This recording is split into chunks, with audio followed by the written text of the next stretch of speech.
தயாரிப்பாளர் சங்கம் போகாத ஊருக்கு தான் வழி சொல்லுவாங்க.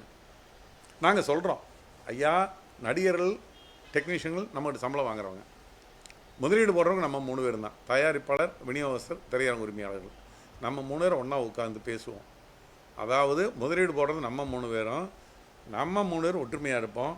நடிகர்கள் டெக்னீஷியன் சம்பளத்தை பொறுத்தளவு வந்து இருந்துக்கிட்டு நம்ம உட்காந்து பேசி அவங்கக்கிட்ட ஒரு நியாயமான சம்பளம் வாங்கிங்க, இல்லைனாலும் இந்த மாதிரி பர்சன்டேஜுக்கு வாங்க, அப்படி பர்சன்டேஜுக்கு யார் வரலைனாலும் அந்த வராதவர்களுக்கு இதுக்கு நாங்கள் வந்து இருந்துக்கிட்டு ஒத்துழைப்பு கொடுக்க மாட்டோம் அப்படின்னு 3 பேர் சேர்ந்து முடிவு பண்ணலான்னா இவங்க அதுக்கு வராமல் தயாரிப்பாளர்கள் பண்ணுற எண்ணமே அப்படின்னு சொல்லிட்டுனா ஏற்கனவே திரையரங்குக்கு ஆடியன்ஸ் குறைஞ்சி போச்சே, அந்த ஆடியன்ஸை அதிகப்படுத்தலாமா அப்படிங்கிற எண்ணத்துக்கே வரமாட்டேங்கிறாங்க.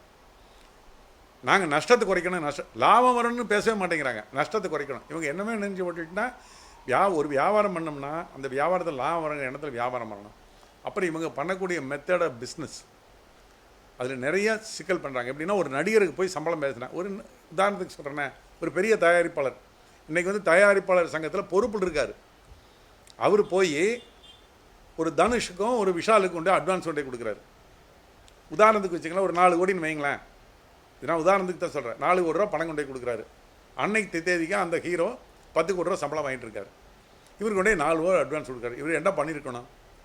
10 கோடி ரூபா சம்பளம், 4 கோடி ரூபா அட்வான்ஸ், மீதி 6 கோடி ரூபா ப்ரொடக்ஷன் டைம் கொடுக்க வேண்டியது. எழுதி வாங்கணுமா வேண்டாமா? சரி, எழுதி வாங்கலை, என்ன சொல்லி எதுவுமே பேசுறது கிடையாது. கொண்டே அவங்க 4 பேர் கொடுத்துட்டு, சார் படம் ஆரம்பிக்கும்போது நம்ம அந்த நேரத்தில், ஏன்னா ஒரு 2 வருஷம் கழிச்சு தான் கால்ஷீட் கொடுப்பாரு, அந்த நேரத்தில் நம்ம பேசிக்கலாம் சார் அப்படின்னா அவங்ககிட்ட பெரிய மனுஷத்தன்மையோடு வந்துடுறது. அந்த ஹீரோ 4 வருஷம் 5 வருஷம் இழுத்து அடிக்கிறாரு.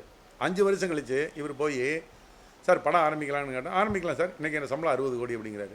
என்ன சார், நான் 4 கோடி அட்வான்ஸ் கொடுக்கும், உங்கள் சம்பளம் 10 கோடி தான் சார் அப்படின்னா, இல்லையா அப்படின்னா உங்கள்கிட்ட நீங்கள் எங்கிட்ட சொன்னீங்களா 10 கோடி தான் சம்பளம்னு? கிடையாது, அட்வான்ஸை வச்சுக்கங்க சார், வச்சு சார் கொண்டு வந்து கொடுத்தீங்க, நான் வாங்கினேன், நீங்கள் அப்போ எங்கிட்ட சம்பளம் பேசுன்னு அப்போயே சொல்லியிருப்பேன், நான் அப்போயே படத்தை ஆரம்பிச்சிருப்பேன்ல, நான் தான் சொன்னேன் 2-3 வருஷம் கால் ஷீட் இல்லைன்னு சொல்கிறேன், நீங்கள் தெரிஞ்சே வர்றீங்க என்கிட்ட, இப்போ தகராறு நிற்கிறது.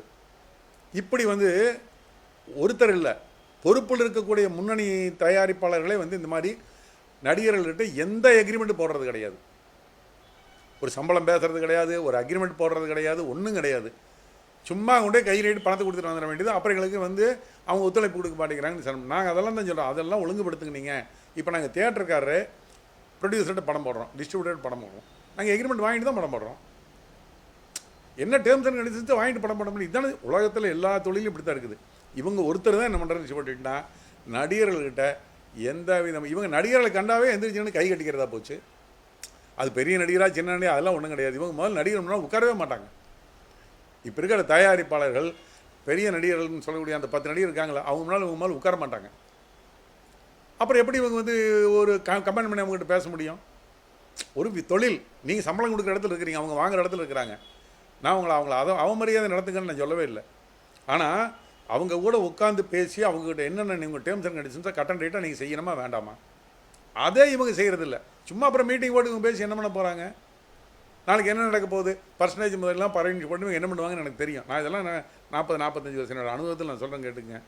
என்ன பண்ணுவாங்க இவங்களா ஒரு டபுள் அக்ரிமெண்ட் போடுவாங்க, நடிகர்கிட்ட போய் சம்பளம் பேசிக்குவாங்க, சங்கத்துக்கு காட்டுறதுக்கு வந்து ஒரு பர்சன்டேஜ் அக்ரிமெண்ட் கொண்டு வந்து காட்டுவாங்க சங்கத்தில். சங்கம் என்ன பண்ண முடியும்? என்ன ரெக்கார்டு இருக்குது அதை தான் காட்ட முடியும். ஆமாம் நாங்கள் பர்சன்டேஜ் தான் படம் பண்ணுறேன்னு சொல்லுவாங்க. ஆனால் உண்மை என்னென்னா அண்டர் கிரவுண்டில் அங்கே சம்பளம் போயிட்டுருக்கோம். ஸோ இதெல்லாம் வந்து இவங்க தீர்மானமே இவங்க மட்டும் நிறைவேற்றுறாங்கன்னு இது நடத்துறது மிகப்பெரிய சிரமம். அதான் என்ன யூனிட்டி, ஒற்றுமை வேணும் முதல்ல நம்ம 3 பேர்த்துக்குள்ள. அந்த ஒற்றுமைக்கு இவங்க வர்றதே கிடையாது. அதனால தான் இத்தனை சிரமங்களுக்கு காரணம்.